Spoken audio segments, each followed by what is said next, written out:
हमेशा आसमानी फड़ना है, ओ जेड़ा मन विच वसदा ओनू फड़िया नहीं।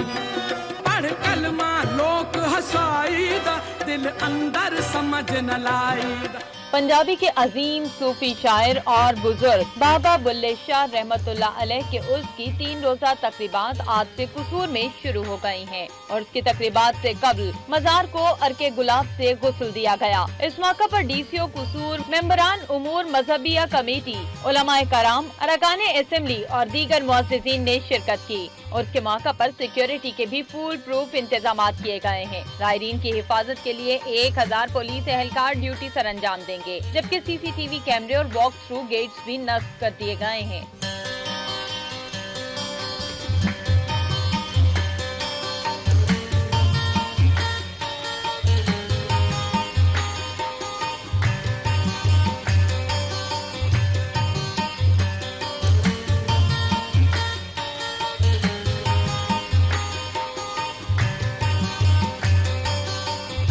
बुल्ले शाह का असल नाम अब्दुल्ला शाह था। आप 1680 ईस्वी में ऊंच गिलानी में पैदा हुए। हुसूल तालीम के लिए कुसूर मुंतकिल हुए। इसी दौरान लाहौर में शाह इनायत कादरी से तसब्बे फैज हासिल किया। बुल्ले शाह की शायरी आलमगीरी अकीदा परस्ती के खिलाफ रद्द अमल है। आपकी शायरी में सुलह कुल, इंसान दोस्त